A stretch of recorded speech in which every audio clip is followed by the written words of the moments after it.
إبراهيم وعلى آل إبراهيم في العالمين إنك حميد مجيد. قال الله تبارك وتعالى في كلامه المجيد: أعوذ بالله من الشيطان الرجيم بسم الله الرحمن الرحيم. وقالوا لن يدخل الجنة إلا من كان هودا أو نصارى تلك أمانيهم قل هاتوا برهانكم إن كنتم صادقين بلى من أسلم وجهه لله وهو محسن فله أجره عند ربه ولا خوف عليهم ولا هم يحزنون. وقالت اليهود ليست النصارى على شيء وقالت النصارى ليست اليهود على شيء وهم يتلون الكتاب كذلك قال الذين لا يعلمون مثل قولهم فالله يحكم بينهم يوم القيامة فيما كانوا فيه يختلفون. قال المؤلف والمفسر رحمه الله تعالى: يبين تعالى اغترار اليهود والنصارى بما هم فيه، حيث ادعت كل طائفة من اليهود والنصارى إنه لن يدخل الجنة إلا من كان على ملتها، كما أخبر الله عنهم في سورة المائدة أنهم قالوا نحن أبناء الله وأحباؤه، فأعذبهم الله تعالى بما أخبرهم أنه معذبهم بذنوبهم، ولو كانوا كما ادعوا لما كان الأمر كذلك. اب مفسر رحمۃ اللہ علیہ ان آیات کی تفسیر فرماتی ہیں کہ اللہ تبارک و تعالی نے ان آیات میں یہود اور نصارہ کا جو دھوکے میں پڑھ کے دعوے کرتے ہیں اس کا بیان فرماتے ہیں. جو ان کا جھوٹا غرور ہے کہ ہر ان کی جماعت یہودی بھی دعویٰ کرتے ہیں، نصرانی بھی دعویٰ کرتے ہیں کہ انہ لن يدخل الجنت الا من کان علی ملتها. یہودی کہتی ہیں جنت میں کوئی داخل نہیں ہوگا مگر وہ جو ہمارے راستے پر ہے، اور نصرانی کہتی ہیں کہ جنت میں کوئی داخل نہیں ہوگا مگر وہ جو ہمارے راستے پر ہے. جیسے اللہ پاک نے سورۃ المائدہ میں بھی ان کے اس دعوے کا ذکر کیا. وہ دعویٰ کرتے تھے کہ نحن ابناء اللہ واحباؤہ، نعوذ باللہ ہم اللہ کے بیٹے اور اللہ کے محبوب ہیں، لہذا صرف ہم ہی جنت میں جائیں گے. یہودیوں کا یہ دعویٰ تھا کہ جنت میں ہمارے سوا کوئی نہیں جائے گا، اور نصرانیوں کا یہ دعویٰ تھا کہ ہمارے سوا جنت میں کوئی نہیں جائے گا، باقی ساری دنیا نعوذ باللہ گمراہ ہے. اور پھر یہ بھی دعویٰ کرتے تھے کہ ہم تو اللہ کے بڑے محبوب ہیں، خود اللہ کی اولاد ہیں، چونکہ اللہ کے بیٹے کو ماننے والے ہیں، نعوذ باللہ ثم نعوذ باللہ. اور اللہ تبارک و تعالی معاف کرے، اللہ معاف کرے، آپس میں یہ اتنے یعنی بغض میں اور غلب میں آ کر برباد ہوئے کہ نصرانیوں نے تو محبت میں بڑھ کے حضرت عیسیٰ علیہ السلام کو خدا کا بیٹا بنا دیا. انہوں نے کہا عیسیٰ علیہ السلام خدا کا بیٹا ہے. اچھا، انہی نصرانیوں کی ایک جماعت جو تھی وہ اس طرف چلی گئی کہ نعوذ باللہ خود خدا ہے، اور ایک جماعت نصارہ کی اس طرف چلی گئی کہ بہرحال ان تین میں کوئی خدا ہے، یعنی عیسیٰ علیہ السلام اور بی بی مریم اور اللہ تبارک و تعالی. تو انہوں نے کہا ان تین میں سے کوئی ایک ہے. تو وہ غلب میں اتنے آگے بڑھ گئے کہ عیسیٰ علیہ السلام کو بڑھاتے بڑھاتے بڑھاتے خدا بنا دیا.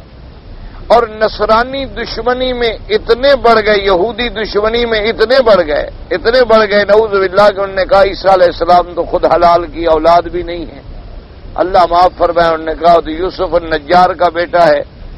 اور بلا وجہ بی بی مریم نے اپنے گناہ کو چھپانے کے لیے یہ ساری کہانی گھڑی ہے. اللہ تبارک و تعالی معاف کرے. اور پھر انہوں نے حضرت عیسیٰ علیہ السلام کو قتل کرنے کے لیے بڑی کوششیں کی. تو اسی لیے میں نے عرض کیا تھا کہ آدمی یا محبت میں گمراہ ہوتا ہے یا بغض میں گمراہ ہوتا ہے. کبھی عداوت میں اتنا بڑھ جاتا ہے کہ بڑھتے بڑھتے بڑھتے گمراہ ہو گیا. اب جیسے دیکھیں کہ بھئی روافض جو ہیں وہ اہل بیت کی محبت میں بڑھتے بڑھتے بڑھتے گمراہ ہو گئے، اور نواسب اور خوارج جو ہیں وہ صحابہ کی دشمنی میں بڑھتے بڑھتے گمراہ ہو گئے۔ صرف حق پہ کون رہے؟ الحمدللہ اہل سنت والجماعت، جن کا عقیدہ اعتدال پہ رہا، وہ حدود سے نہیں نکلے۔ انہوں نے صحابہ کو بھی آنکھوں پہ بٹھایا، اہل بیت رسول کو بھی آنکھوں پہ بٹھایا۔ انہوں نے کہا صحابہ بھی حق پہ ہیں، اہل بیت رسول بھی حق پہ ہیں، ازواج رسول بھی حق پہ ہیں، اور اللہ کے نبی اللہ کے پیغمبر ہیں، اللہ کے رسول ہیں، اللہ تبارک و تعالیٰ کے بھیجے ہوئے ہیں۔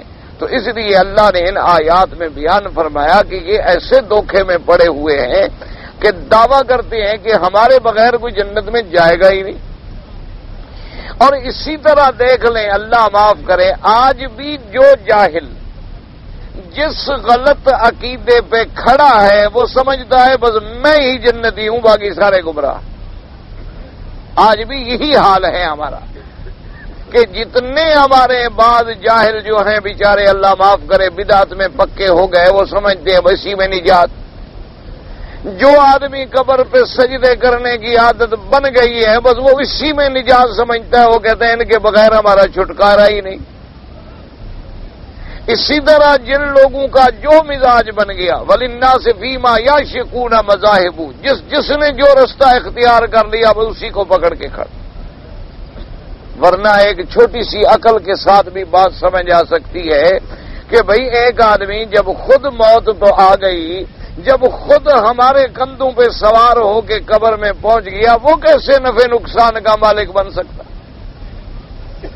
ایک معمولی سی عقل والا آدمی جو ہے وہ بھی سمجھ سکتا، یعنی جس کو ایک چھوٹے سے بچے سے پوچھ لو وہ بھی آپ کو بتا سکتا ہے کہ بھی جو آدمی زندگی میں بھی لوگوں کا محتاج تھا، یعنی اب دیکھو نا جی دنیا میں کتنے بزرگ ہیں، کتنے اللہ والے ہیں، جب آخر میں بیچارے بیمار ہو جاتے ہیں ہاتھ پکڑنے والے کے محتاج ہیں، وضو کرانے والے کے محتاج ہیں، ریڑھی پر بٹھا کے لے جانے والے کے محتاج ہیں، بیمار ہو جائیں تو ڈاکٹر سے ٹیکا لگوانے کے محتاج ہیں، اور کمزور ہو جائیں تو بیچارے لوگ پانی بھی منہ میں ڈالتے ہیں، پانی پینے کے بھی محتاج ہیں، کھانا کھانے کی بھی۔ جو زندگی میں محتاج ہے وہ موت کے بعد کیسے مختار بن گیا؟ وہ کیسے لوگوں کا حاجت روا اور مشکل کشا بن گیا؟ ایک معمولی سی بات ہے، سمجھ میں آ سکتی۔ اسی طرح آپ دیکھیں شیعہ جو آج جھگڑے کرتے ہیں، ابھی 1400 سال گزر گئے، حضور پاک کا زمانہ گزر گیا، حضرت صدیق کا زمانہ گزر گیا، حضرت عمر کا زمانہ گزر گیا، حضرت عثمان کا زمانہ گزر گیا، حضرت علی کا زمانہ گزر گیا، حسن حسین کا زمانہ گزر گیا، 1400 سال گزر گئے، کس بات کا جھگڑا کر رہے ہو؟ ایک معمولی عقل والا آدمی بھی سمجھ سکتا ہے۔ ابھی چلو خلافت کا جھگڑا کر رہے ہو تو کیا آج تم خلافت لے کر حضرت علی کو خود دے دو گے؟ اچھا، یہ کوئی عقل والا نہیں سمجھتا کہ بھی پورا سال ایک جانور ہے، گھوڑا ہے، ٹانگے پہ ہے، گھر میں ہے، کسی کے پاس ہے، وہ محرم میں آ کے مقدس بن جاتا ہے؟ ایک چھوٹی سی عقل والا آدمی بھی سمجھ سکتا ہے بھی کل تک تو یہ ٹانگے میں تھا، آج کیسے مقدس بن گیا؟ بس ایک کیا ہے کہ جو ایک روش چل پڑی ہے، جو ایک طریقہ چل پڑا ہے، بس اسی کو لوگوں نے دین سمجھ لیا۔ آج کل تو یہ ہو گیا ہے کہ ہر جماعت کا لباس بھی اپنا ہے، یعنی ہر پارٹی نے اپنا لباس بھی بنا لیا، وہ لباس نہ پہنو تو وہ اس پارٹی میں شمار ہی نہیں۔ ہر آدمی کی ٹوپی اپنی ہے، ہر آدمی کی پگڑی اپنی ہے، پگڑی کا رنگ اپنا ہے، کسی نے ساوا کر لیا، کسی نے نسواری کر لیا، کسی نے کالا کر لیا، اور پھر جو بھی ان کی جماعت میں شامل ہوگا وہ بھی اسی طرح آ جائے۔ کسی نے پاجامہ بنا لیا، کسی نے شلوار بنا لی، کسی نے لمبا کرتا کر لیا، کسی نے چھوٹا کرتا کر لیا، کسی نے جناب اوپر چونچ والی ٹوپی بنا لی، کسی نے کانوں والی ٹوپی بنا لی، بس ایک رواج ہے، چل پڑا ہے۔ انا للہ و انا الیہ راجعون۔ حالانکہ یاد رکھو لباس کا کیا ہے، میرے مدنی پاک نے پگڑی بھی باندھی، میرے مدنی سرکار نے سیاہ رنگ کی پگڑی بھی باندھی، میرے مدنی پاک نے بغیر پگڑی کے ٹوپی مبارک بھی پہنی، میرے آقا نے ٹوپی کے بغیر ایسے کپڑا ڈال کے اس کے اوپر بھی پگڑی باندھ لی، اچھا، صحابہ کا عالم یہ تھا کہ ان کے پاس تو 2 چادریں بھی نہیں تھی، بیچارے پگڑی کہاں سے باندھتے؟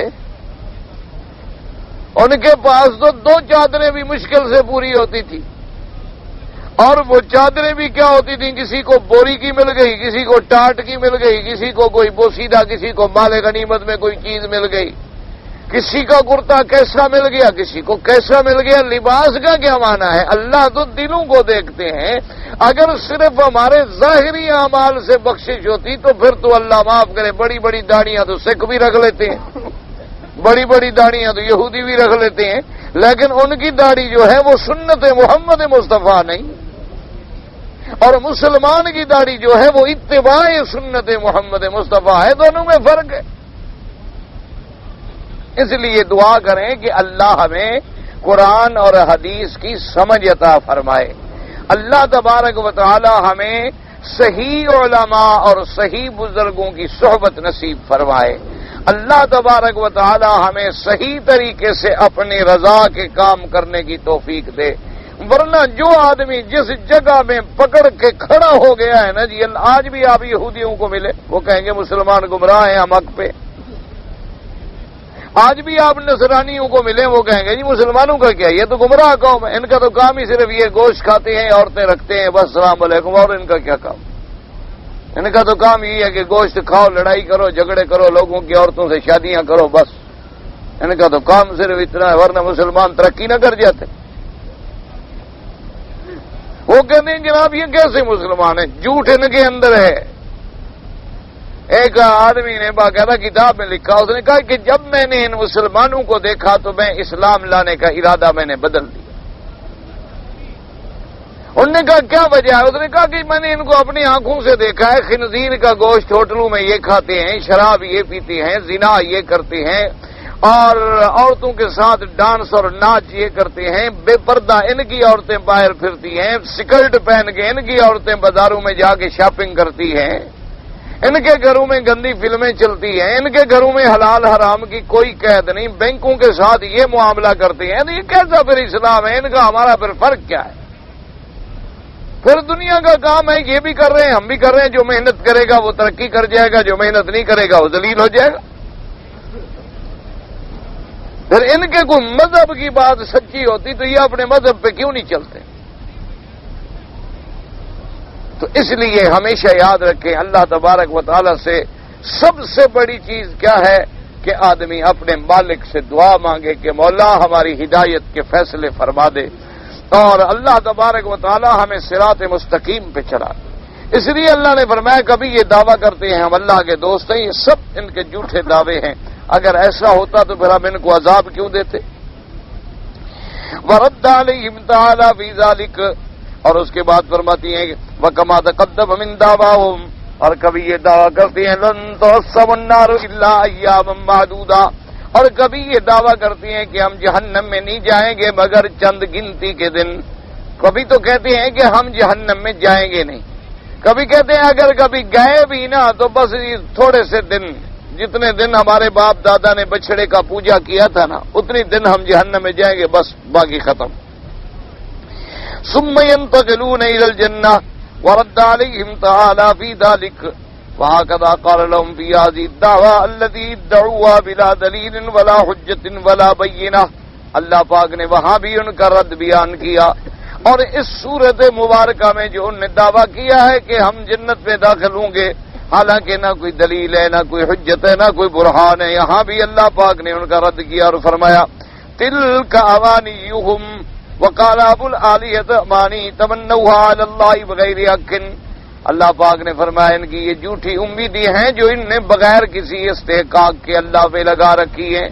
جب یہ اللہ کے بھیجے ہوئے آخری نبی پر ایمان نہیں لے آتے پھر کس طرح امیدیں کرتے ہیں کہ ہم جنت میں جائیں گے؟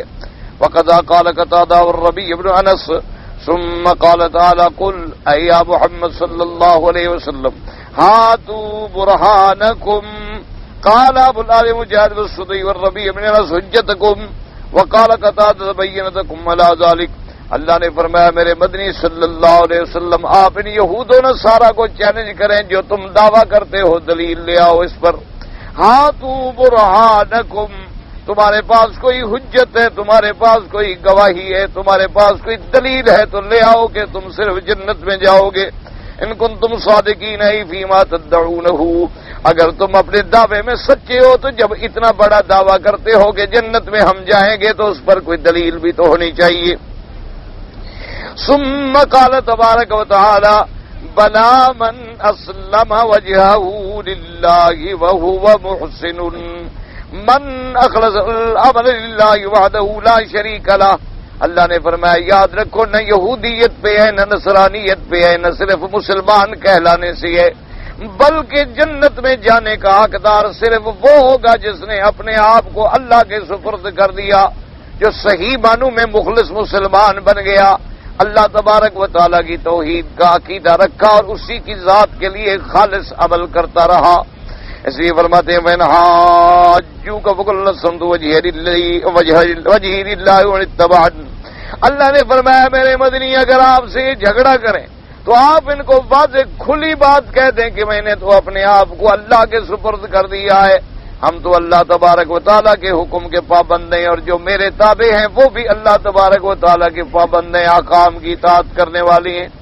وقال ابو العالیہ والربیع ولا من اسلم وجهه لله من اخلص لله، جس نے خالص اپنے عمل کو اللہ کے لیے کیا، وسعید من اسلم اخلص وجهه وقال دينه وهو محسن اتبع فيه الرسول فان للعمل المتقبل شرطين احدهما ان يكون خالصا لله وحده والآخر ان يكون صوابا موافقا للشریعة فمتى كان خالصا لم يكن صوابا يتقبل ولهذا قال رسول الله صلى الله عليه وسلم من عمل عملا ليس عليه امرنا فهو رد رواه مسلم۔ اب مفسر رحمت اللہ علیہ فرماتی ہیں کہ یاد رکھو ہر عمل اللہ کے ہاں جو قبول ہوتا ہے اس کے اندر دو شرطیں پائی جاتی ہیں، دو شرطوں کا ہونا ضروری ہے، یہ مسلمان احتیاط کر لیں، اس حدیث کو بھی سمجھ لیں اور اس بات کو بھی یاد کر لیں تو انشاءاللہ پھر کوئی غلطی نہیں ہوتی اللہ کی رحمت سے۔ جتنی بھی دنیا میں عمل ہیں کوئی عمل بھی مقبول نہیں ہوتا جب تک دو شرطیں نہ پائی جائیں، یاد رکھو۔ پہلی شرط کیا ہے؟ ان یکون خالصا، کہ وہ عمل خالص کس کے لیے ہو، یاد رکھو۔ اگر اللہ کے لیے خالص نہیں ہے تو وہ بھی عمل مقبول، جیسے ہم کہتے ہیں نا کہ نظر اللہ نیاز حسین، کیا معنی ہو گیا؟ یعنی منت اللہ کے لیے بھی ہے اور نیاز حضرت حسین کی بھی ہے۔ اللہ فرماتے ہیں حضرت حسین کر دے تو مجھے ضرورت نہیں، کیونکہ عمل میرے لیے خالص رہا ہی نہیں۔ اسی لیے جیسے ہم عمل کرتے ہیں کہ ماشاءاللہ جناب او جی بس حضرت ہم نے تو اپنے مرشد کے روضے پہ اور قبر پہ جا کے دیگیں پکانی، اللہ فرماتے قبر پہ کیوں دیگیں پکانی ہے؟ وجہ اب آدمی کہتے ہیں کہ نہیں جناب ہم پکاتے ہیں اللہ کے نام پر، ثواب ہمیں اللہ دیتے ہیں، تو اللہ فرماتے ہیں جب ثواب میں نے دینا ہے گھر میں بھی پکاؤ تو دے دوں گا، پاکستان میں بھی پکاؤ دے دوں گا، مکے میں بھی پکاؤ دے دوں گا، پھر قبر پر جا کے پکانے کی آخر کیا وجہ ہے؟ ثواب تو میں نے دینا ہے، اور میں تو جہاں کوئی عمل کرے، اب اپنے ملک میں جو تم نماز پڑھتے ہو تو اللہ ثواب نہیں دیں گے؟ بھئی یہ علیحدہ بات ہے، یہاں زیادہ مل گیا، ورنہ ثواب تو ہر جگہ ملے گا جب اللہ نے دینا ہے۔ تو پھر کسی چیز کو پابند کرنا کہ نہیں جناب یہ تو بکری ہے یا دمبا ہے یا اونٹ ہے یا دیگ 10 دیگیں میں نے حضرت کے مزار شریف پر پکانی ہے، ذبح کرنی ہے اور وہاں جناب خیرات کرنی ہے اور نیاز حضرت کو پہنچانی ہے، تو اللہ فرماتے ہیں خدا کے بندے اگر ثواب کی نیت ہے جہاں مرضی ہے ذبح کر لو، دعا مانگو اللہ اس کا ثواب فلاں کو عطا فرما۔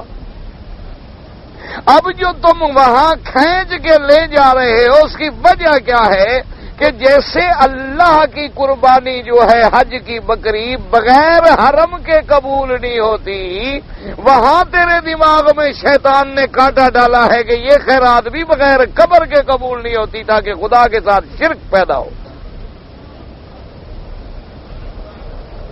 اب دیکھو نا، حج کی بکری تم سب کہاں ذبح کرو گے؟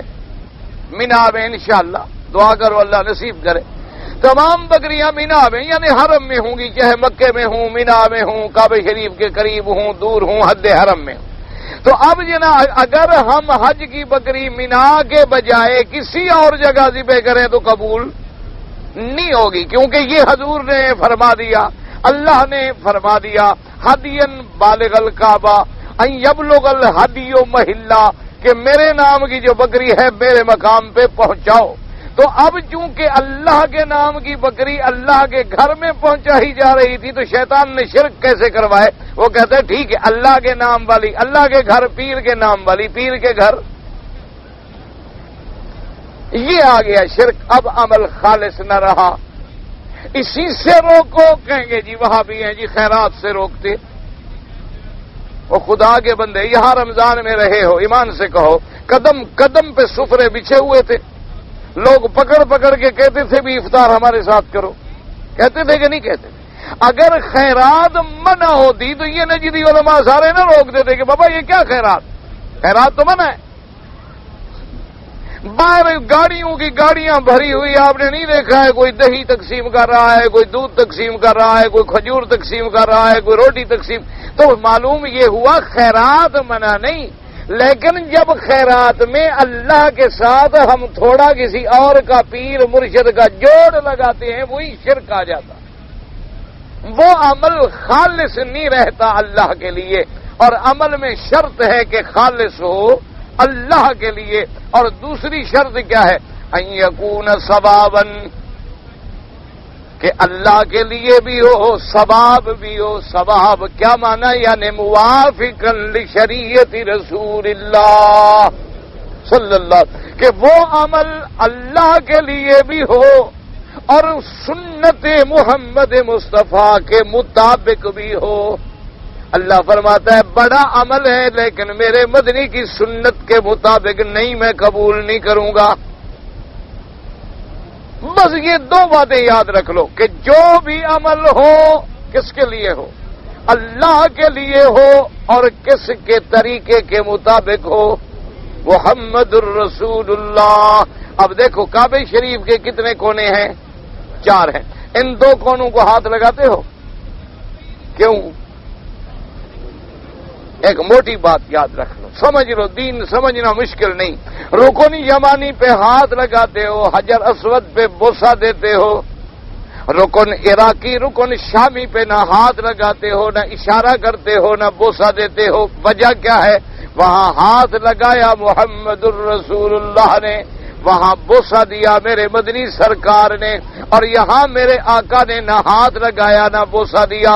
تو جہاں ہاتھ لگایا مدنی نے وہاں ہاتھ لگانا سنت، جہاں بوسہ دیا وہاں بوسہ دینا سنت، اور جہاں ہاتھ نہیں لگایا وہاں نہ لگانا سنت۔ سمجھ آ گیا مسئلہ؟ اب اسی کو دیکھ لو، اب لمبے چوڑے جھگڑوں میں نہ جاؤ۔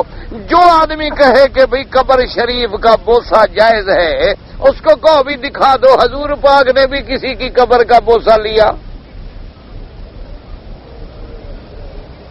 بھئی حضور پاک کو بھی تو آخر 1,24,000 انبیاء کی قبریں مل سکتی تھی نا۔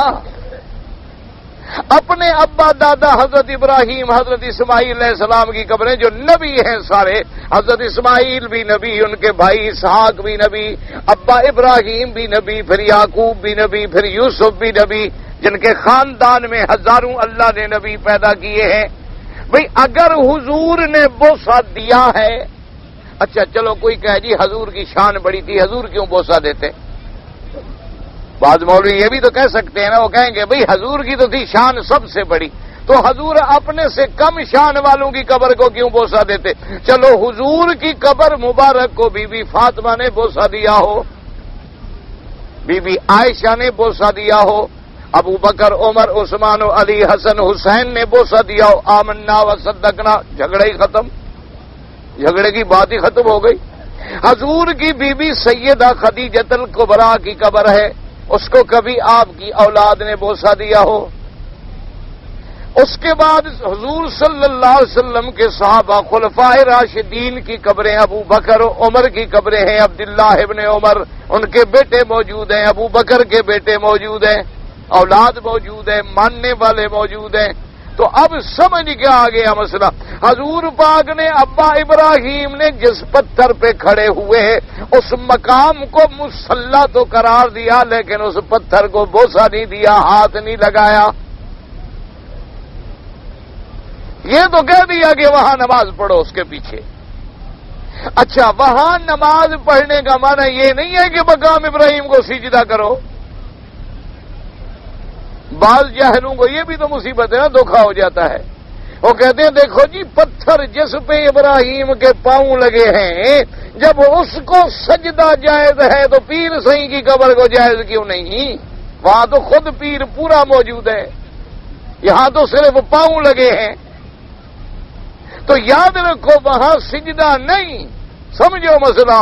واتخذوا من مقام ابراہیم مصلی، اور حضور نے یہ مشورہ لیا تھا، اور حضرت عمر نے مشورہ دیا تھا کہ حضور وہ ایک یادگار ہے جس کے بارے میں اللہ نے فرمایا فیہ آیات بینات مقام ابراہیم ومن دخلہ کان آمنا، یعنی اس جگہ کھڑے ہو کے نماز ہم اللہ کی پڑھیں گے، سجدہ ہم اللہ کا کریں گے، صرف اس مقام کو تاکہ بانی کعبہ کو بھی ثواب ملتا رہے، عبادت ہم اللہ تبارک و تعالی۔ اچھا، اب کوئی کہے کہ جناب جب اس پتھر کے پیچھے نماز جائز ہے تو پھر پیر سئی کی قبر کے پیچھے جائز کیوں نہیں؟ وہاں بھی ہم نماز اللہ کے لیے پڑھیں گے لیکن ثواب پیر صاحب کو ہوگا۔ تو ہمارے لیکن میرے مدنی نے فرما دیا کہ یاد رکھو، خبردار اگر سامنے قبر ہو تو نماز نہ پڑھنا، وہاں روک دیا محمد مصطفیٰ نے۔ اگر حضور نہ روکتے تو ہم پڑھتے، حضور منع نہ فرماتے تو ہم ضرور پڑھ لیتے۔ کیوں روک دیا؟ حضور پاک نے تنبیہ فرما دی کہ سمجھ لو مسئلہ کہ جب اللہ نے جنازے میں رکوع نہیں رکھا تو پھر قبر پر نماز کیسے؟ جنازے میں کیوں رکوع نہیں، کوئی سجود نہیں، تاکہ کوئی جاہل یہ نہ سمجھے کہ اس میت کو سجدہ ہو رہا ہے۔ اس دھوکے سے بچنے کے لیے اللہ نے جنازے میں رکوع بھی نہیں رکھا، سجود بھی نہیں رکھا۔ اس لیے حضور نے فرمایا، آپ نے فرمایا خبردار کسی مقبرے میں نماز نہ پڑھنا، فرمایا خبردار کسی قبر کو سامنے رکھ کے نماز نہ پڑھنا، فرمایا خبردار کسی قبر پہ چونا نہ لگانا، فرمایا خبردار کسی قبر پہ کوئی بنا اور عمارت نہ بنانا، اور فرمایا خبردار کسی قبر کو اونچا نہ کرنا، اور فرمایا خبردار کسی قبر کے اوپر نہ چلنا، اور فرمایا خبردار کسی قبر پہ ٹیک لگا کے نہ بیٹھنا، اور فرمایا خیال رکھنا کہ پہلی امتیں جو گمراہ ہوئی ہیں وہ بھی انہی قبروں کی وجہ سے ہوئی ہے کہ اپنے صالحین کی قبروں پہ بیٹھتے تھے اور ان کی محبت کرتے کرتے پھر ان کی تصویریں بنائی، فوٹو بنائے، پھر بنتے بنتے بت بن گئے۔ اس لیے وہاں حضور نے منع فرما دیا۔ اگر حضور منع نہ فرماتے تو سوال پیدا نہیں ہوتا۔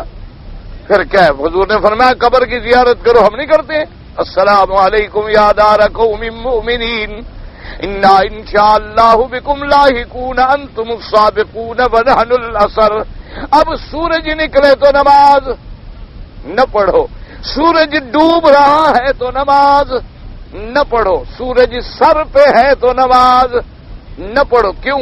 تاکہ کسی دیکھنے والے کو شبہ نہ پڑے کہ یہ سورج کے پجاری ہیں، کیونکہ سورج کی عبادت کرنے والے ان اوقات میں سورج کی عبادت کرتے ہیں۔ اللہ نے فرمایا تم میری عبادت بھی نہ کرو تاکہ لوگوں کو دھوکہ نہ پڑے، تاکہ کسی جاہل کو غلط فہمی میں مبتلا نہ ہو جانا پڑے کہ یہ سورج کے پجاری ہیں۔ فرمایا ان اوقات میں نماز نہ پڑھو۔ حضور نے فرمایا اگر آگ آگے جل رہی ہو تو نماز نہ پڑھو۔ کیوں؟ تاکہ لوگوں کو یہ دھوکہ نہ ہو کہ یہ آگ کے پجاری ہیں۔ حتیٰ کہ حدیث میں آتا ہے کہ کبھی حضور کے سامنے دیوار پہ قرآن شریف لٹکا ہوا ہوتا تو حضور اتار دیتے، کبھی تلوار لٹکی ہوئی ہوتی تو حضور اتار دیتے تاکہ کوئی دھوکے میں نہ پڑے کہ قرآن کو سجدہ ہو رہا ہے یا تلوار کو سجدہ ہو رہا ہے۔ اس لیے حضور پاک نے منع فرمایا کہ اگر قبر سامنے ہے تو اپنے اللہ کی نماز بھی نہ پڑھو تاکہ دیکھنے والا یہ نہ سمجھے کہ تم قبر کو سجدہ کر رہے ہو۔ اس لیے حضور پاک نے تو اب ایک موٹی بات یاد رکھ لو، سارے جھگڑے مٹ جائیں، سارے جھگڑے، اور دعا کرو اللہ مسلمانوں کے جھگڑے ختم کرے، اللہ مسلمانوں کو صراط مستقیم پہ چلائے۔ بالکل کسی سے نہ لڑو، کسی سے جھگڑا نہ کرو، ایک ہی بات ہو، جو کام ہو رہا ہے اس کے بارے میں دیکھ لو کہ کیا یہ اللہ کے لیے ہے یا اس میں کسی اور کا بھی تھوڑا بہت 2%، 4%، 5%، 10% حصہ ہے۔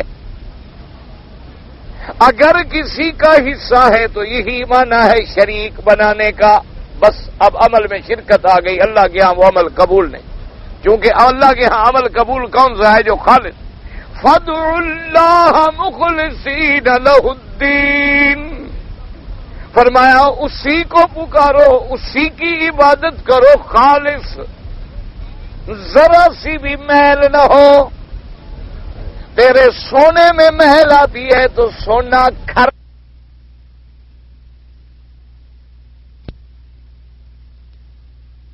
ہاتھ دھویا، اچھا مقصد تو ہاتھ پاؤں دھونا ہے نا۔ اب اگر کوئی پہلے پاؤں دھونا شروع کرے، ہم کہیں گے عمل مقبول نہیں، چونکہ سنت کے مطابق نہیں۔ حضور پاک نے سینے پہ بھی ہاتھ باندھے، ناف پہ بھی ہاتھ باندھے، تو اگر کوئی آدمی اس کے علاوہ کوئی طریقہ اختیار کرے، ہم کہیں گے سنت کے مطابق نہیں۔ اگر سنت کے مطابق ہو تو پھر سیاستہ کی 6 کتابیں موجود ہیں، حضور کا ایک ایک عمل جو ہے وہ صحابہ نے ہمیں پہنچا دیا، کوئی بات چھپائی نہیں۔ اس لیے اب امام مسلم رحمت اللہ علیہ نے حدیث نقل کی ہے کہ میرے آقا نے فرمایا، اب حدیث کے الفاظ بھی یاد کر لیں اور دماغ میں رکھ لیں۔ فرماتے ہیں پہلی شرط کیا ہے کہ خالصا للہ وحدہ، والآخر، دوسری شرط کیا ہے؟ موافقا للشریعت، کہ وہ عمل موافق ہو شریعت محمد مصطفیٰ کے۔ اب جناب متا کان خالصا، اگر عمل خالص تو ہے، وَلَمْ يَكُنْ ثَوَابًا، لیکن شریعت کے مطابق نہیں ہے، لم يتقبل، اللہ وہ عمل بھی قبول نہیں کریں گے۔ اس لیے فرماتے ہیں حضور نے فرمایا من عمل عملا لیس علیہ امرنا فہو رد، میرے پاک نبی نے فرمایا تم جو عمل کرنے والا عمل کرے لیکن میرا حکم نہ ہو تو ایسے عمل کو پھینک دو، اس کی کوئی حیثیت نہیں، کوئی قیمت نہیں، وہ مردود ہے۔ اس لیے فرماتے ہیں رواہ مسلم من حدیث عائشہ علیہ الصلوۃ والسلام وعمل الرهبان ومن شابههم وان فرض انهم مخلصون فيه لله فانه لا يتقبل منهم حتى يكون ذلك مطابقا للرسول صلى الله عليه وسلم المبعوث اليهم والى الناس كافة وفيهم امثالهم قال الله تبارك وتعالى وقدمنا الى ما عملوا من عمل فجعلناه هباء منثورا۔ اب مفسر فرماتا ہے کہ یہ نصرانی یا یہ یہودی جو ان کے بڑے بڑے پادری ہیں، ان کے بڑے بڑے پنڈت ہیں، جو ساری زندگی مجاہدے کرتے ہیں، غاروں میں رہتے ہیں اور کئی سال کے روزے رکھتے ہیں، ہڈیوں کے ڈھانچے بن جاتے ہیں، ہو سکتا ہے کہ ان کا عمل خالص اللہ کے لیے ہو لیکن چونکہ شریعت کے مطابق نہیں، لہذا اللہ نے ان کو بھی رد کر دیا کہ کوئی قبول نہیں۔ جیسے دیکھا نا بعد ہمارے یہاں بھی جوگی بنے ہوتے ہیں، ہر وقت احرام، ان کا احرام کھلتا ہی نہیں، حاجیوں کا بھی کھل جاتا ہے 5-8 دن میں، عمرے والے کا بھی کھل جاتا ہے، لیکن وہ ایسا پکا احرام ہے کہ کھلنے کا نام ہی نہیں لیتے۔ اسی طریقے سے بعض لوگ آپ نے دیکھے ہوں گے ماشاءاللہ بس جناب بیٹھے ہوئے ہیں، کیا ہے جی وہ جی حضرت جو ہیں اللہ کے پاس پہنچ گئے، وہ بھائی روٹی ہمارے ساتھ کھائی ہے، پہنچ اللہ کے پاس گئے، یعنی اللہ کے خزانے میں جنت میں روٹی شوٹی نہیں تھی، وہاں جو پہنچے بھوکے آ گئے، روٹی ہمارے پاس کھاتے ہیں۔ ویسے کیا وہ جی نماز پڑھو جی، اکھے جی نماز تو تم پڑھو مولوی، ہمارے حضرت کیوں پڑھیں، یہ تو اللہ کو مل گئے۔ اب خدا کے بندے جب یہ عقیدے ہوں، اللہ فرماتا ہے جن لوگوں نے ساری زندگیاں غاروں میں گزار دی، عبادت میں ریاضت میں گزار دی، لیکن چونکہ شریعت کے مطابق عمل نہیں تھا، ہم قبول نہیں کریں گے۔ اس لیے صحابہ کی ایک جماعت نے فیصلہ کیا، صحابہ نے کہا کہ پہلے لوگ بڑی عبادت کرتے تھے، ہماری عبادت تو کچھ ہے نہیں، لہذا فیصلہ کیا۔ بعد نے کہا کہ ہم رات کو بالکل نہیں سوئیں گے ساری زندگی۔ بعد نے کہا کہ ہم خصی ہو جاتے ہیں، زندگی میں کبھی شادی نہیں کریں گے۔ بعد نے کہا ہم ساری زندگی روزے رکھیں گے۔ حضور کو پتہ چل گیا، حضور صلی اللہ علیہ وسلم تشریف لے آئے، فرمایا کہاں ہے میرے صحابہ، میں نے سنا ہے کہ تم نے ایسا مشورہ کیا۔ انہوں نے کہا ہاں جی، تاکہ ہم اللہ کی عبادت کریں، اللہ کو راضی کریں۔ حضور نے فرمایا ایکم مثلی، کون ہے جو تم میں سے میری شان کا مقابلہ کرے؟ فرمایا تم میرے مقابل بن سکتے ہو، نبی کے برابر بھی تمہارا مرتبہ ہو سکتا ہے۔ انہوں نے کہا جی نہیں۔ تو آپ نے فرمایا اصوم و افطر، میں روزہ بھی رکھتا ہوں، افطار بھی کرتا ہوں، اور فرمایا اقوم و انام، میں رات کو اٹھتا ہوں، تہجد بھی پڑھتا ہوں، سو بھی جاتا ہوں، میں شادیاں بھی کرتا ہوں، میری بیویاں بھی ہیں، ان کے حقوق بھی ادا کرتا ہوں۔ فرمایا تو جب میں سارے کام کرتا ہوں تم میرا مقابلہ نہیں کر سکتے ہو تو اور کیسے آگے بڑھ رہے ہو؟ خبردار، جب تک میری سنت کے مطابق عمل نہیں کرو گے اللہ کے ہاں کوئی اجر نہیں ملے گا۔ آپ اگر کوئی آدمی میں جی ساری زندگی شادی نہیں کروں گا، کیوں نہیں کرو گے؟ بس جناب بیوی کے بڑے جھگڑے ہوتے ہیں، مصیبتیں ہوتی ہیں، اور میں بس اللہ کی عبادت میں، اللہ فرماتے ہیں ایسی عبادت کی مجھے کوئی ضرورت نہیں، تو نے میری محمد کی سنت کا انکار کیا ہے۔ جب اللہ کے نبی نے شادی کی ہے تم کون ہو؟ تم اس سے بھی زیادہ پاک بن سکتے ہو جو معصوم ہے، اور اس کے علاوہ تو کوئی معصوم بھی نہیں ہے۔ جب حضور نے شادی کی پھر ایک بھی شادیاں نہیں کی، حضور کے تقریباً نکاح جو ہیں وہ تو 25 ہوئے، اور 11 تو بیویاں تھیں باقاعدہ جن کے ساتھ حضور صلی اللہ علیہ وسلم ملے ہیں۔ وفات کے وقت بھی 9 بیویاں حضور صلی اللہ علیہ وسلم کی موجود تھیں۔ تو اس لیے اگر کوئی آج شادی سے انکار کرے تو مخالف سنت۔ اسی طرح کوئی کہے کہ جناب ہم تو اچھی غذا نہیں کھائیں گے، سوکھی روٹی کھائیں گے، کیوں بھائی؟ اس لیے کہ جناب اچھی غذا جو ہے نا وہ کھانے سے پھر نیند آئے گی، پھر رات کو عبادت نہیں ہو سکتی، بالکل شریعت کے خلاف ہے۔ حضور نے فرمایا اگر اللہ نعمت دے تو کھاؤ، حلال ہو، کلوا من طیبات، بس شرط یہ ہے کہ وہ حلال ہو۔ یہ نہیں کہ تمہارے سوکھی روٹی کھانے سے تم یا گرم کپڑے پہن لو گے تو صوفی بن جاؤ گے، جو صوف کے کپڑے پہن لے وہ صوفی بن جائے، یا بالکل کپڑے اتار دو تو مجذوب بن جاتا ہے آدمی، بالکل پہنتے ہیں یہ تو بالکل پہنچاؤ، یعنی جو بے عقل ہو جائے وہ خدا کو مل جاتا۔ اور خدا کے بندے مجذوب کا یہ معنی نہیں ہوتا، مجذوب ان لوگوں کو کہا جاتا تھا کہ جذب کا معنی کھینچنا، یعنی ان کو اللہ کے ذکر نے اپنی طرف اتنا مشغول کر دیا ہے کہ دوسری بات ان کو سمجھ ہی نہیں آتی، وہ مجذوب ہوتے تھے۔ یہ معنی نہیں ہوتا تھا مجذوب کا کہ بے عقل ہو، یہ معنی نہیں ہوتا تھا مجذوب کا کہ شریعت کہتی ہے دیکھنے والا دکھانے والا لانتی ہے اور وہ کپڑے اتار کے بازار میں بیٹھ جائے، یہ معنی نہیں ہوتا۔ مجذوب کے معنی یہ ہوتے تھے جیسے حضور نے فرمایا اذکر اللہ، اللہ کا اتنا ذکر کرو کہ دیکھنے والا سمجھے کہ تم دیوانے ہو۔ وہ لوگ تھے کہ اللہ کے ذکر میں کھو گئے، اب ان کے بس میں نہیں رہا۔ ہمارے پاس ایک حافظ فوت ہو گیا میرے خیال میں، اس بیچارے کی اللہ کی رحمت سے قرآن پر زبان ایسی چلتی تھی کہ وہ بیچارہ پیشاب کرنے جاتا نا یوں پکڑ کے بیٹھتا تھا، زبان چل رہی ہوتی تھی، یعنی پیشاب کے وقت بھی زبان نہیں روک رہی۔ قرآن میں اتنی زبان چڑھ گئی پڑھتے پڑھتے پڑھتے پڑھتے کہ 1 منٹ کے لیے بھی زبان اس کی نہیں رکتی تھی اللہ کے قرآن سے۔ تو وہ بیچارے جب پیشاب وغیرہ کر جاتے زبان کو پکڑ کے بیٹھ جاتا کہ کہیں ایسا نہ ایسی گندی حالت میں اللہ کا قرآن زبان پہ آ جائے۔ تو اللہ تبارک و تعالیٰ اپنے ان بندوں کی زبان پہ اپنا ذکر اتنا حاوی کر دیتے ہیں، اپنا فکر اتنا حاوی کر دیتے ہیں کہ وہ ہر وقت گویا دنیا سے کٹ جاتے ہیں، نہ پیسے کی غرض ہے، نہ دنیا کی غرض ہے، نہ کمانے کی غرض ہے، بس ہر وقت اللہ کا ذکر ہے اور اللہ کی فکر ہے، وہ لوگ کہلاتے تھے۔ یہ معنی نہیں ہوتا کہ شریعت کا مخالف اور کہو یہ اللہ کو پہنچ گیا ہے۔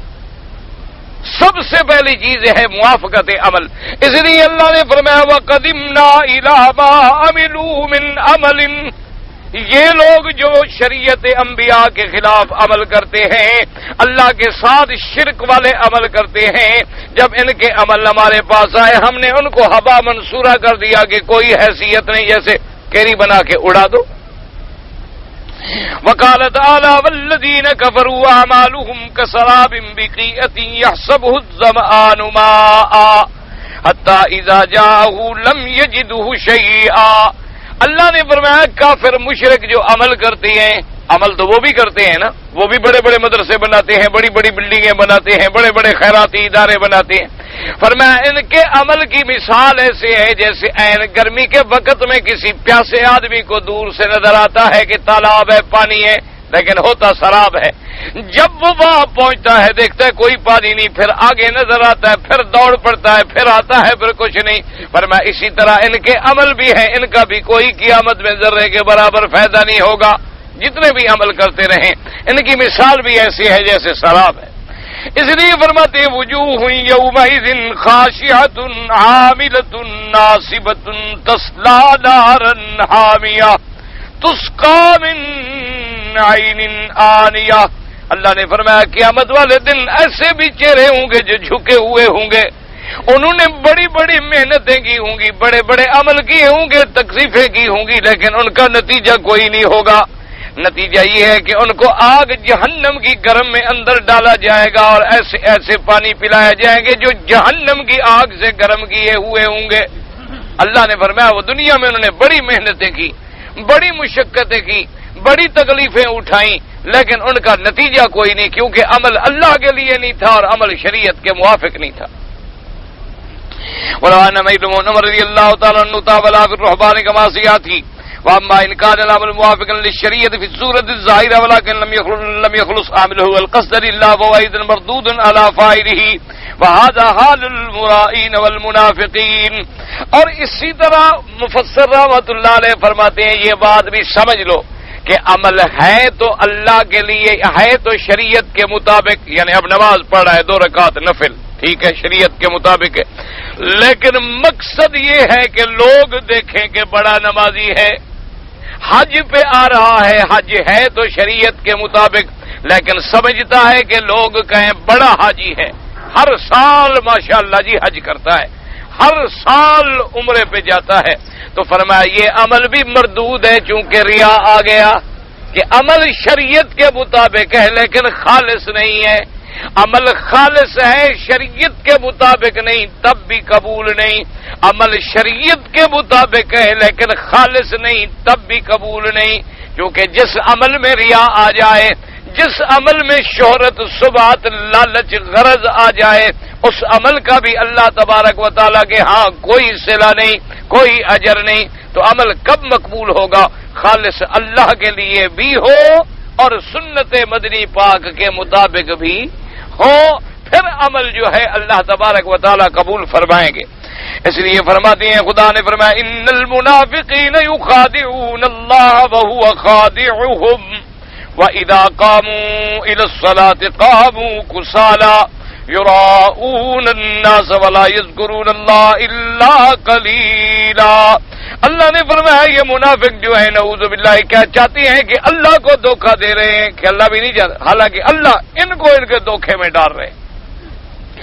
اور اس کے بعد فرمایا اذا قاموا الى الصلاۃ، نماز کے لیے جب کھڑے ہوتی ہیں تو بڑی سستی کے ساتھ، قاموا کسالى، کیوں؟ مقصد ان کا کیا؟ یراؤون الناس، دکھانا چاہتے ہیں لوگوں کو، ولا یذکرون اللہ الا قلیلا، حالانکہ اللہ کا ذکر نہیں کرتے مگر تھوڑا، یعنی ان کا دلوں میں کوئی نہیں، صرف دکھانا مقصود ہے۔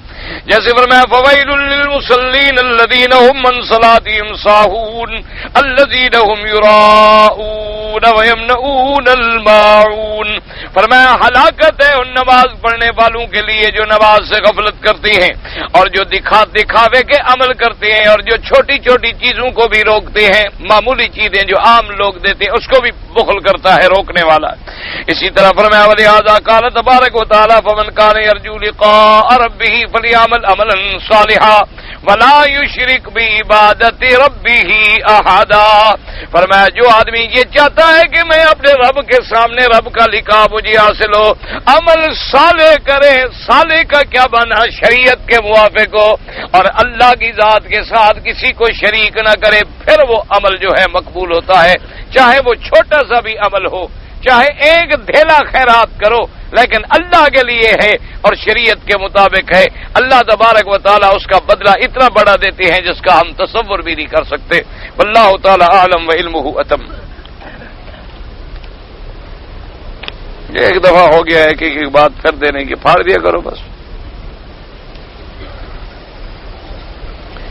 جو لوگ جو ہے جی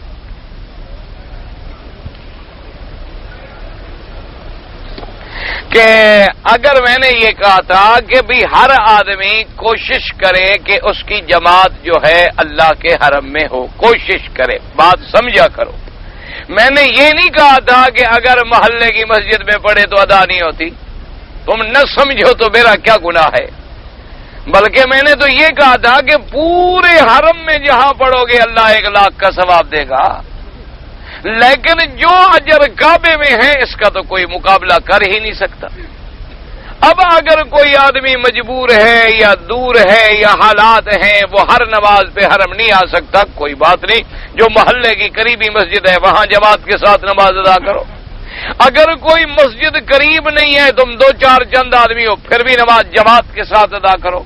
بہرحال کوشش کرو کہ مسجد کے اندر جماعت ہو.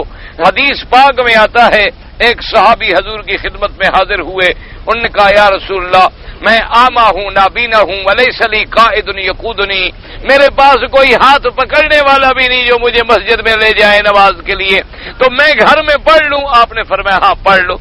وہ چلا گیا. فلما ولّا، جب وہ لوگ آدمی نابینا پوچھ کے جانے لگا تو فرمایا بلاؤ اس کو. پھر واپس بلایا. آپ نے فرمایا هل تسمع النداء، جس گھر میں تم رہتے ہو وہاں مسجد کی اذان کی آواز آتی ہے؟ تو نے کہا حضور اذان کی آواز آتی. فرمایا عجب، اگر اذان کی آواز آتی ہے پھر کہے چاہے تمہارا ہاتھ پکڑنے والا ہے کوئی نہیں ہے، نماز مسجد میں پڑھو.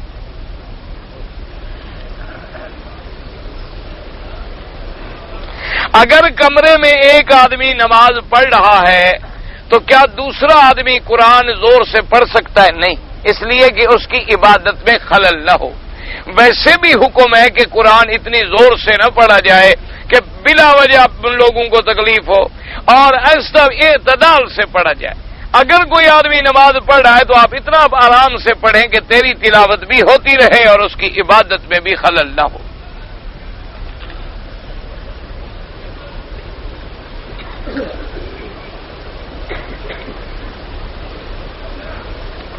کہتے ہیں جی ایک دوست کو میں نے دیکھا کہ اپنے پیر کا ہاتھ چوم رہا تھا، تو میں نے کہا کیا؟ اس نے کہا کہ بھئی یہ پیر کا ہاتھ نہیں اللہ کا ہاتھ ہے. تو ماشاءاللہ اللہ کا ہاتھ ہی تم چوم لو گے؟ ماشاءاللہ اللہ کو تو تم دیکھ نہیں سکتے ہو تو چوم کیسے لوگے؟ اللہ کو دیکھ سکتے ہو؟ کوئی دنیا کی آنکھ دیکھنے کی طاقت رکھتی ہے؟ اچھا، اور یہ جو جس کو تم نے نعوذ باللہ اپنے پیر صاحب کے ہاتھ کو خود خدا کا ہاتھ بنا دیا ہے، تو جب یہ پیر صاحب روٹی کھاتے ہیں پھر کس کا ہاتھ ہوتا ہے؟ اگر حمام میں جائیں پھر استنجا بھی فرماتے ہیں یا وہاں تم کراتے ہو استنجا؟ کوئی عقل کرو، کچھ دماغ خراب تو نہیں ہو گیا؟ وہ تو مانا یہ ہوتا ہے خدا کے بندے، اگر اللہ نے قرآن میں فرمایا مانا یہ ہے کہ اللہ کا ہاتھ جیسے اس کی شان کو زیبا ہے. اللہ نے فرمایا جب بیعت ہو رہی تھی تو میرا ہاتھ بھی اوپر تھا. وہ تو اللہ کا شان ہے کہ اور پھر مدنی محمد مصطفیٰ کا مقام ہے. یہ نہیں ہے کہ ہمارے ہر پیر کا ہاتھ خدا کا ہاتھ بن گیا، نعوذ باللہ. اللہ تبارک و تعالی رحمت فرمائے. باقی بزرگ کے ماتھے پہ بوسہ دے دو، کوئی معانقہ کر لو، گلے لگا لو، کوئی ایسا مسئلہ نہیں، لیکن بات یہ نہیں کہ اتنی آگے بڑھا دو، نعوذ باللہ ثم نعوذ باللہ ثم نعوذ باللہ کہ اب پیر کو خدا بنا دو۔ بلکہ ایک دفعہ ایک مولوی صاحب نے تقریر میں کہا، میں نے تو سنا ہے، اللہ کرے غلط بات ہو، خدا کرے، اس نے کہا کہ اس کا پیر بیٹھے تھے میز پہ، سٹیج پہ بیٹھے ہوئے تھے، اور وہ تقریر میں تعارف کرا، کہنے کا جس نے حضور کی زیارت کرنی ہو بس حضرت کو دیکھا۔ اور خدا کے بندے، حضور کے جوتے کے برابر بھی کوئی ہو سکتا ہے، حضور کے پاؤں کی انگلی کے برابر بھی کوئی ہو سکتا ہے۔ ہاں آدمی یہ تو کہہ سکتا ہے کہ بھئی حضور کی سنت کا نمونہ دیکھنا ہو تو بھئی میرے پیر کو دیکھو، بھئی حضور نے جیسے حکم دیا داڑھی رکھنے کا یہ داڑھی رکھے ہوئے ہیں، حضور نے حکم دیا نماز کا یہ نمازی ہیں، حضور نے حکم دیا عبادت کا عبادت کرتے ہیں، حضور نے حکم دیا حلال کھانے کا یہ حلال کھاتے ہیں، یعنی حضور کی سنت پہ چلنے والے ہیں۔ ورنہ حضور جیسا کون بن سکتا ہے؟ حضور جیسا تو ابو بکر نہیں بن سکتا، تم کون ہو بھائی، میں کون ہوں؟ حضرت ابو بکر حضور جیسے ہو سکتے ہیں؟ بس لوگ ہیں، اندھا عقیدہ ہے، جو مرضی آیا۔ بھائی ہماری قوم کا تو خدا رحمت کرے، جن کے نزدیک ہیر جو ہے اس کی قبر جو ہے وہ بھی عبادت کے قابل ہو، اس قوم کو کون سمجھائے؟ ہاں جی، ہیر رانجھا بھی بزرگ تھے، لیلا مجنو وہ تو بڑے بزرگ تھے پہنچے ہوئے، وہ تو عربوں سے پوچھو جن کی لڑکی پہ عاشق تھا وہ بیچارے کتنے تنگ تھے، انہوں نے اس کو بھی بزرگ بنایا ہوا ہے۔ سونی مہیوال بھی بزرگ ہیں، جن کے نزدیک ہر فاسق فاجر کا روزہ ہو تو ان کا نزدیک مذہب کا کیا مسئلہ ہے؟ بس دعا کرو اللہ ہدایت، دعا کرو اللہ پاک سب کو ہدایت۔ اگر کوئی آدمی بہت سارے طواف کر کے پیغمبروں کو ثواب دے، کوئی نہیں، ثواب تو اللہ دے دیں گے، لیکن تم طواف اپنے لیے کرو۔ پیغمبروں کی شان بہت بلند و بالا ہے، اللہ تبارک و تعالی ان کی اتباع کی ہمیں توفیق عطا فرمائے۔ بہرحال اگر کوئی کرے گا تو ثواب تو اللہ دیں گے۔ اگر آدمی نے رمضان المبارک کی عید کے بعد عمرہ کیا ہے تو اس کا حج تمتع ہوگا، وہ ایک بکری دے دے، غریب ہے تو 3 روزے رکھ لے، کوئی مشکل مسئلہ تو ہے نہیں، 3 روزے رکھ لے، 7 روزے گھر رکھ لے۔ ایک لڑکی کو شادی سے پہلے 2 مہینے کا حمل تھا تو اس کا نکاح کر دیا گیا۔ بہرحال اللہ تبارک و تعالی رحمت فرمائے، دعا کریں اللہ ہر مسلمان کی عزت محفوظ فرمائے، نکاح تو بہرحال ہو جائے گا، باقی گناہ گناہ ہے۔ درود تاج معراج پاک جو بیان ہے، پتہ نہیں کسی نے بھائی نے لکھا ہے سندھی میں، اور سندھی میں پڑھ نہیں سکتا۔ اگر دعا کنود یاد نہ ہے تو بہرحال جتنی یاد ہے وہ تو کرو، اللہ مغفر لنا، جو بھی یاد ہے پڑھتے ہو، لیکن یاد بھی تو کرو نا، خود بخود تو یاد نہیں ہو جائے گی۔ باقی جو آپ کا معراج ہے وہ برحق ہے، لیکن درود تاج میں بعض الفاظ ایسے ہیں جو شریعت کے مطابق نہیں ہیں۔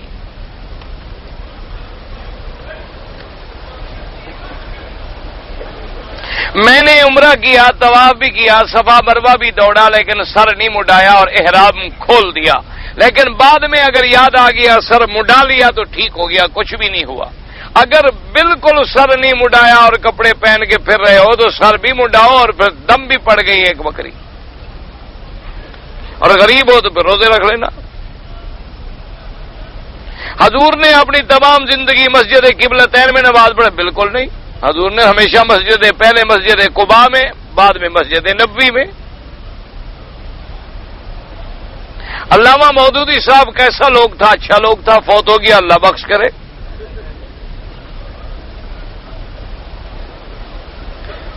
اگر ایک عورت نے عمرہ کیا، طواف کیا، صفا مروہ دوڑی، لیکن بال نہیں کاٹے تو اگر بھائی اب یاد آگے کاٹ لے، اگر بہت دن گزر گئے نہیں کاٹے، احرام کی پابندی بھی ختم کر دی، پھر خوشبوئیں وغیرہ صابن شابن ہر چیز استعمال کر لی، دم پڑ گئی ایک بکری۔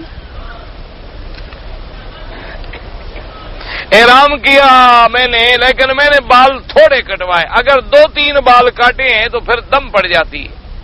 بال سارے اس طرح پھروائیں یا کم از کم جتنے بال ہیں ان کا 1/4 حصہ کٹ جائے، صرف 2-3 بال کاٹنے سے امام شافعی رحمت اللہ علیہ کے نزدیک تو گزارا ہوتا ہے، باقی ائمہ ثلاثہ اجازت نہیں دیتے۔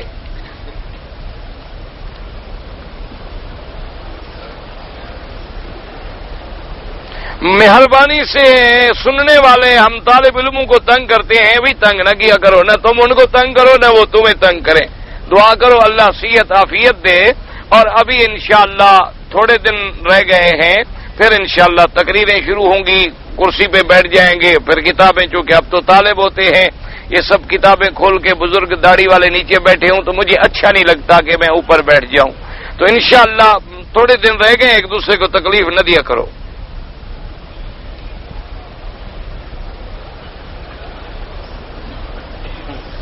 کہتے ہیں جی کہ حضور صلی اللہ علیہ وسلم کو جب دکھلایا گیا کہ جہنم میں بعض عورتوں کو عذاب ہو رہا تھا تو قیامت کا فیصلہ تو بعد میں ہوگا، تو عذاب پہلے کیسے ہو گیا؟ تو عالم برزخ میں بھی تو عذاب ہوتا ہے نا، اصل عذاب آخرت میں ہوگا، لیکن درمیان میں بھی تو عذاب ہوگا نا، جیسے اللہ نے فرمایا اغرقوا فادخلوا نارا۔ اسی طرح آیا کہ النار یعرضون علیہم غدوا وعشیا ویوم تقوم الساعۃ ادخلوا آل فرعون اشد العذاب، یعنی عذاب تو پہلے سے شروع ہو گیا، مرنے کے وقت سے بلکہ روح نکلنے کے وقت سے شروع ہو گیا، لیکن جو اصل عذاب ہے وہ آخرت میں شروع ہوگا۔ جیسے آپ دیکھیں نا جی، آج بھی ایک مجرم کے خلاف مقدمہ بنتا ہے تو پہلے دن پکڑ کے تھانے والے حوالات دے دیتے ہیں، پھر اس کو جیل میں ڈالتے ہیں، وہ کچی میں ہوتا ہے تو جیل میں نا، لیکن شمار نہیں ہوتی، کچی ہے۔ پھر جب کورٹ آخری فیصلہ کر دیتی ہے کہ اتنی سزا، اب پکی میں جا کے سزا شروع ہو گئی، ورنہ پہلے بھی وہ جیل میں پڑا ہوا ہے، جولان لگے ہوئے ہیں، ہتھکڑیاں لگی ہوئی ہیں، سزا تو اس کو ہو رہی ہے، لیکن وہ شمار نہیں ہوتی۔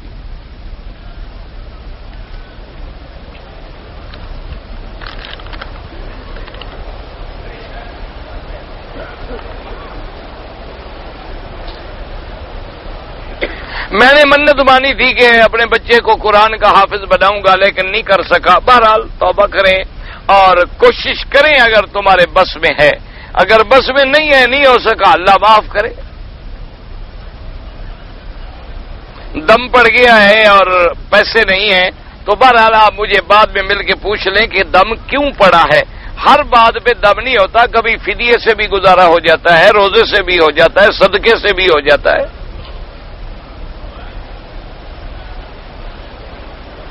امام کے پیچھے کتنی دیر میں ہم شامل ہوں تو تکبیر اولا میں شامل ہوں گے؟ بھئی بعض ائمہ کے نزدیک تو یہ ہے کہ جب امام کہتے ہیں اللہ اکبر اور پھر اس میں ثنا پڑھتے ہیں، ابھی انہوں نے فاتحہ شروع نہیں کی، اتنی دیر میں مل جائے تو تکبیر اولا ہے۔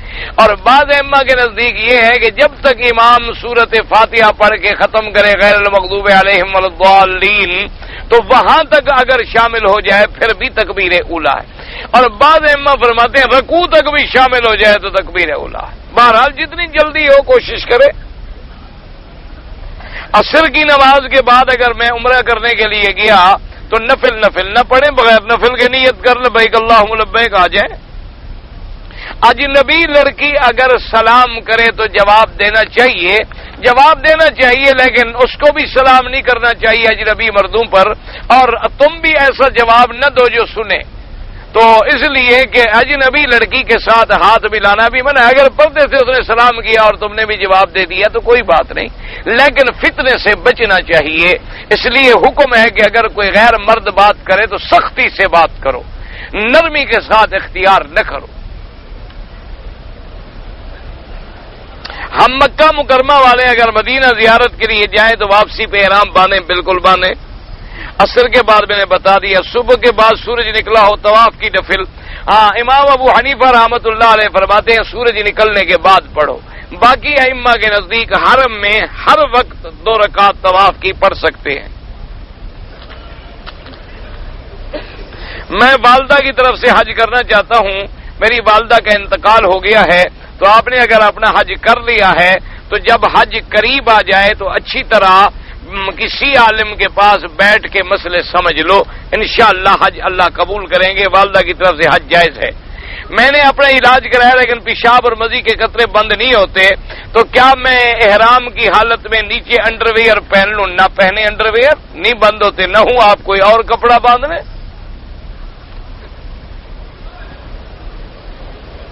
کراچی سے جدے میں آیا، جدے میں احرام باندھ کے طواف کیا، دوڑا، ایک بکری دے دیں دم۔ میں نے والدہ صاحبہ کے بال خود کاٹ لیے تھے، کوئی بات نہیں، ٹھیک ہے۔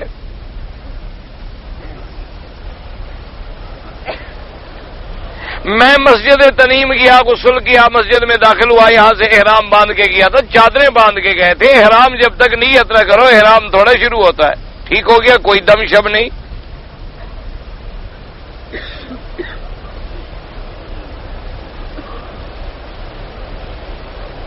بہرحال یہ روایت بھی اگر تفسیر عثمانی میں نقل کی گئی ہے تو ٹھیک ہے، لیکن مجھے جو روایت ملی ہے اس میں یہ ہے کہ حضور مسجد نبوی میں تھے اور یہ حکم آیا۔ تو بہر صورت کوئی ایسی بات نہیں، یہ تعارض نہیں ہوتا، یاد رکھا کرو ہمیشہ، یہ باتیں تعارض کی نہیں ہوتی۔ نماز کی حالت میں تو وحی نہیں اتری، دیکھو نا جی، نماز کے اندر تو کبھی ایک دفعہ حضور صلی اللہ علیہ وسلم نے جوتا مبارک اتارا تھا تو اللہ نے دل میں ڈال دی بات، دل میں بات ڈالنا علیحدہ بات ہے۔ تو صحابہ سے نے پوچھا کیا وجہ، اس نے فرمایا کہ مجھے اللہ نے خبر دی کہ آپ کے جوتے میں نیچے کوئی چیز لگی ہوئی تھی۔ تو بہر صورت مجھے جو روایت مبارک ملی ہے اس میں یہ ہے کہ مسجد نبوی میں، اور آپ نے لکھا ہے کہ مسجد بنی سلمہ میں، اگر روایت صحیح ہے، بہرحال یہ دیکھ لیں کہ یہ کس حدیث مبارک میں ہے، تاکہ اگر اچھی طرح تسلی ہو جائے تو آپ کو فائدہ ہوگا، مجھے بھی فائدہ ہوگا۔ صرف ایک حوالہ نہ دیکھو، یہ دیکھو کہ یہ روایت مسجد بنی سلمہ میں اترنے والی کس کتاب میں ہے، اس کتاب کو کھول کے وہاں پڑھو، انشاءاللہ پھر تسلی ہو جائے گی تمہاری۔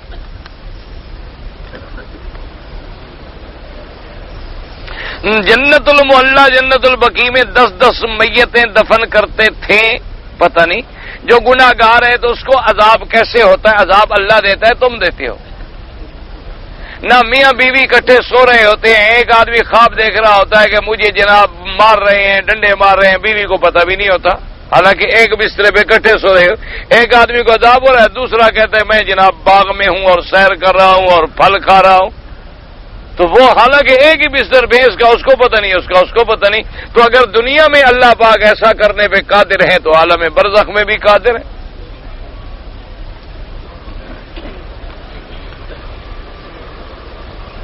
کچھ دنوں کے بعد کہتی ہیں کہ جنت المعلا سے مردوں کو نکال دیتے ہیں، میں نے تو نہیں سنا، بہرحال ایسے کوئی بات ہو کہ ہڈیاں گل جاتی ہوں، ڈال دیتے ہوں، اللہ کے علم میں ہے۔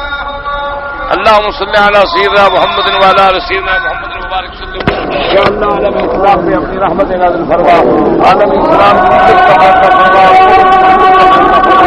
یا اللہ بیماروں کو شفا عطا فرما، بے حیا میں حیا عطا فرما، اولادوں کو اولاد عطا فرما، جن کی اولاد ہیں ان کو صالح بنا۔